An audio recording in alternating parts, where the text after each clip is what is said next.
16-17-ci əsr Azərbaycan mədəniyyəti, elm və təhsil. 16-17-ci əsrdə Azərbaycanda böyük məktəb və mədrəsə şəbəkələri var idi. Bu dövrdə coğrafiya, fəlsəfə, tarix, riyaziyyat, məntiq, qrammatika və başqa fənlərə aid bir sıra elmi əsərlər yazılmışdı.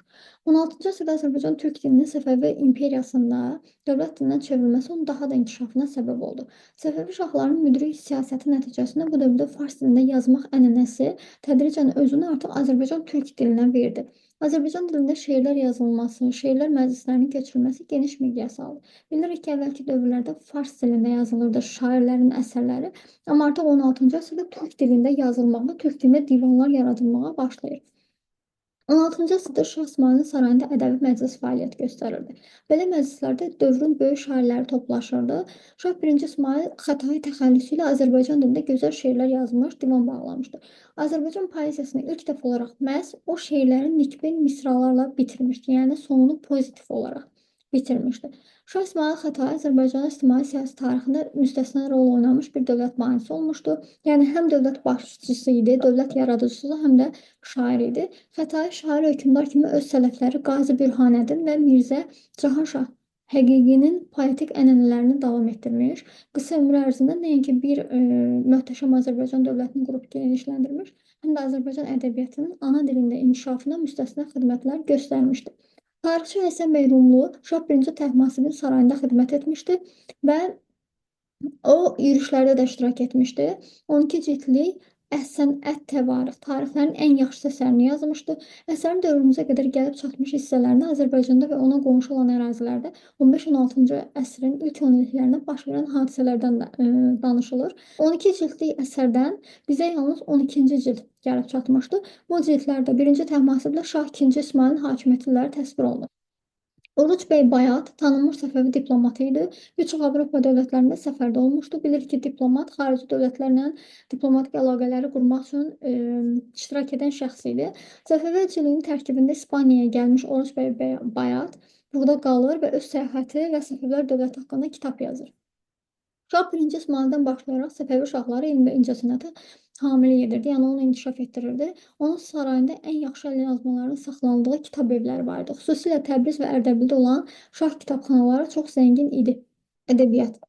Azərbaycan ədəbiyyatı 16-cı əsrdən etibarən müstəqil bir ədəbiyyat kimi öz ənənələrini davam etdirməyə başlayır. Azərbaycan ədəbiyyatında İntibah Nizamidən sonrakı zirvəsi Qərb şərqşünaslığında qəlb şairi kimi məşhur olan Məhəmməd Füzulidir. O təkcə Azərbaycanda deyil, türk dilinin, xüsusən də Oğuz türkcəsinin anlaşıldığı böyük bir coğrafi etnik məkanda indiyə qədər də sevilə-sevilə oxunan sənətkarlardan biri olmuşdur. Yəni bütün türklər Füzulinin əsərlərini oxuya bilir. Hətta bəzən müasir dövrdə türklər Füzulinin şeirlərindən parçalar da səsləndirirlər. Əsərlərini Füzuli təxəllüsü ilə yazan şair Bəngübadə, yəni Tiryək və Şərab əsərini Şah İsmayıl Xətaiyə ithaf etməsinə, Şah Təhmasib və onun sərkərdələrinə ayrı-ayrı valilərə qəsidələr yazmasına baxmayaraq saraya meyil etməmişdir. Füzuli Sultan Süleymana bir neçə qəsidə təqdim etmişdi və Osmanlı ordusu ilə Bağdada gələn türk şairləri Xəyali və Yəhya bəylə görüşüb Leyli Məcnun əsərində Rum rəfiqələri adlandırılan bu sənətkarların xahişi ilə qələmə almışdı. Memarlıq və incəsənət. Şah 1-ci İsmayıl Təbrizdə böyük kitabxana açdırmışdı. 1522-ci ildə Şah 1-ci İsmayıl rəssam Kəmaləddin Behzatı Təbrizdəki saray kitabxanasına həmin bu kitabxanaya rəis təyin etmişdi. Sadıq bəy Əfşar 16-cı əsr məşhur naturalist rəssam olmuşdu. 1539-cu ildə Səfəvi hökmdarı 1-ci Təhmasibin sifarişi ilə Şeyx Səfi məscidi üçün xüsusi bir xalça toxunmuşdu. Həmin xalçanı 1893-cü ildə ingilislər satın alaraq Londona aparmış və hal-hazırda həmin xalça Viktoriya və Albert muzeyində saxlanılır. Təbriz bədii miniatür ustalarının əsərləri ilə bütün Avropanın böyük marağına səbəb olmuşdu. Hər zaman bu bütün dövrlərdə belə olmuşdu. Dövrün ən məşhur miniatür rəssamı Sultan Məhəmmədin əsərləri hazırda Sankt-Peterburg, London, Leipzig, Venesiya muzeylərində saxlanılır. Elm və incəsənətə xüsusi qayğı göstərən Şah 1-ci İsmayıl Marağa rəsədxanasını bərpa etdirir, riyaziyyatçı və astronom Qiyasəddini Marağaya göndərmişdi. 16-cı əsrdə indiki Qusar rayonunun Həzrə kəndində tikilən Şeyx Cüneyd məqbərəsi, Naxçıvanda 50-ci say üzərində salınmış körpü, Bakının Şeyx darvazaları o dövrün memarlıq inciləri hesab olunur. 16-cı əsrin memarlıq abidələrini burada görürük. 17-ci əsr Azərbaycan türk dilinin səbəbi dövlətində yeri. 17-ci əsrdə yenə də Azərbaycan türkçəsi ictimai həyatın bütün sahələrində dövlət dili səviyyəsində artıq qaldırılmışdı. Yəni Şah 1-ci İsmayıldan başlayaraq qaldırılmışdı. Bu dövrdə türk dili əsas dil olaraq qalırdı. Yüksək dairələrdə türk dilindən istifadə olunurdu. Azərbaycan türkçəsi Təbrizdə və Qəzvində olduğu kimi İsfahanda da böyük mövqeyə malik idi və sarayın qoşununun işlək dili də türk dili idi. 17-ci əsrdə Səfəvi dövlətinə gəlmiş Avropa səyyahları Pietro della Valle, Adam Oliari, Jean Chardin Azərbaycan türkçəsinin Səfəvi sarayında rəsmi dil olması haqqında məlumat vermişdilər. Şah Səfi və Şah Sultan Hüseynin Avropa hökmdarlarına Azərbaycan türkçəsində məktublar yazmaları məlumdur. 1636-38-ci ildə İsfahanda olmuş Alman səfiri Adam Oliari türk dilinin burada böyük əhəmiyyət olması haqqında məlumat vermişdi. Hadisədən 50 il sonra İsveçdən Səfəvi dövlətinə gələn elçi Kemper öz əsərində bunu təsdiq edərək yazmışdı ki, sarayda işlənən türk dili daha çox hakim sülalənin ana dilidir. Bu dil saray vasitəsilə əyan əşrəf ailələrinin dili geniş yayılmışdı ki, indi imtiyazlı təbəqədən olan hər hansı bir şəxsin onu bilməməsi utanç gətirən bir haldır. Səfəvi şahları Şah 1-ci Abbas və 2-ci Abbas Azərbaycan türkçəsində şeirlər yazmış və Şah Süleymanın hakimiyyət dövründə baş vəzir olmuş Məhəmməd Tahir Vahidin türkçə divanı Berlin kitabxanasında saxlanılır. 17-ci əsrin ikinci yarısında təhsil. Bu dövrdə artıq elmin inkişafında müəyyən canlanma yaranmışdı.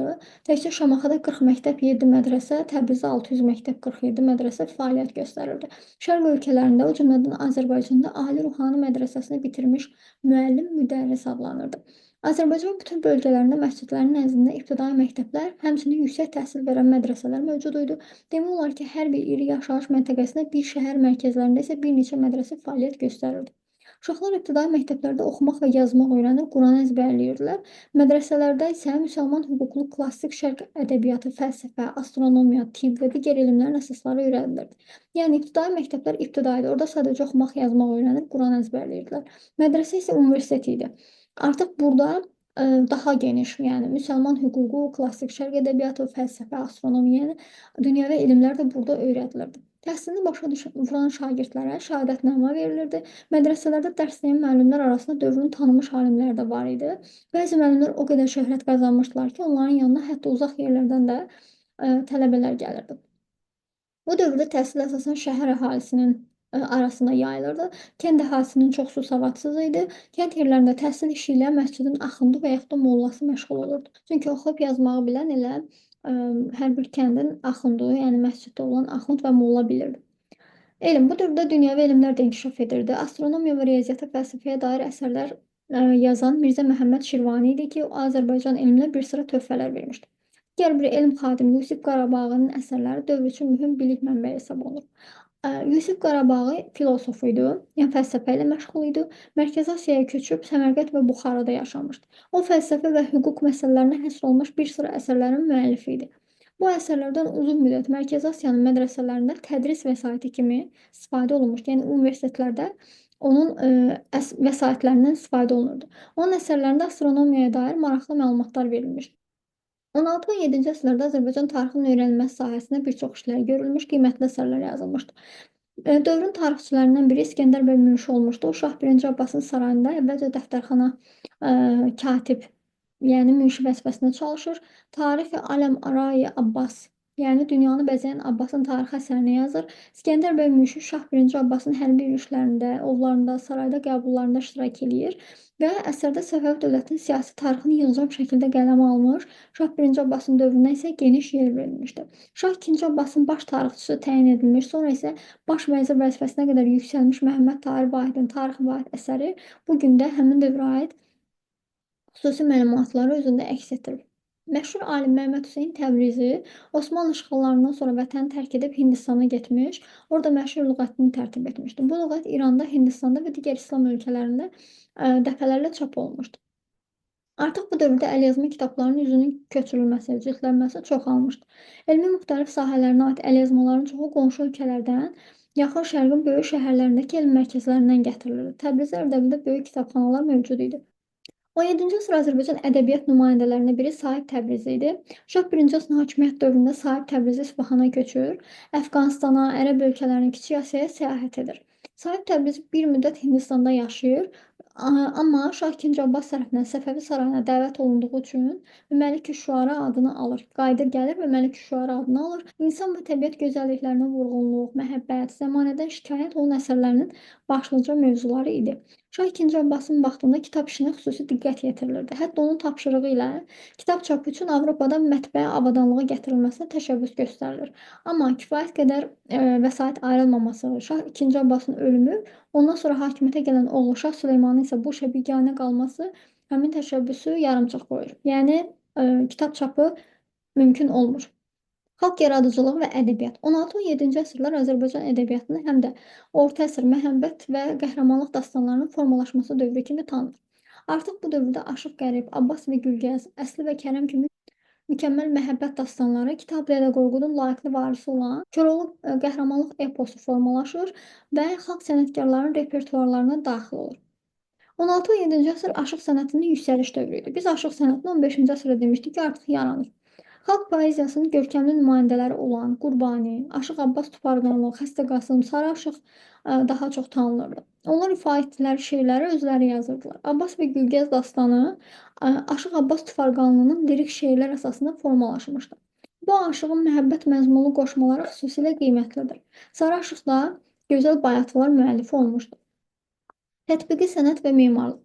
Səfəvilər dövründə incəsənətin qədim növlərindən biri olan xalçaçılığa xüsusi diqqət yetirilirdi. Bilirik ki, Azərbaycan ta qədimdən xalça istehsal olunan bölgə olmuşdu və Səfəvilər dövlətində yaradılmış qiymətli xalça nümunələrimizə Avropa müəlliflərinin əsərlərində də müraciət olunurdu. Məsələn, İtaliyalı rəssam Lorenzo Lotto Ailə adlı tablosunda Quba Şirvan tipli xalçalarda tez-tez təsadüf olunan kaşı adlı bəzək ünsüründən istifadə etmişdi.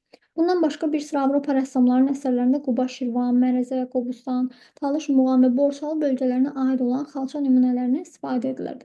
Qeyd edim ki, Borçalı bu dövrdə Səfəvi dövlətinin tərkibində idi.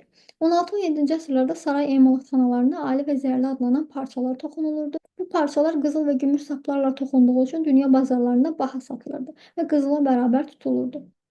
Fransız səyyahı Jean Chardin 17-ci əsrin ortalarında İrəvanda Xan Sarayında 3 hissəli tamaşaya baxmış və onu Şərqin operası adlandırmışdı. Bu dövrdə Abşeron, Şamaxı, İrəvan, Dərbənd, Naxçıvan, Şəki, Gəncə və digər bölgələrdə çoxlu ictimai binalar, karvansaralar, hamamlar, məscidlər inşa edilmişdi. Suraxandakı atəşpərəstlik abidəsi Atəşgah, yəni od yeri adlanırdı. Gəncədəki Şah Abbas məscidi, Nardaranda tikilmiş məscid Azərbaycan memarlığının əsas nümunələri hesab olunurdu. Şah 1-ci Abbasın hakimiyyət illərində Ordubad şəhərində örtülü bazar inşa olunmuşdu. Bu da memarlığın əsas nümunələrindən biri hesab olunur. Ordubad şəhərinin mərkəzində yerləşən bu abidə orta əsrlər zamanı əhalinin və şəhərin iqtisadi həyatında mühüm rol oynamışdı. Çünki bazar idi, satış gedirdi və tacirlər buradan qazanc əldə edirdi. 17-ci əsr memarlıq abidələri 1663 Nardaranda inşa olunmuş məscid, Gəncədə Şah Abbas məscidi hal-hazırda da qalır.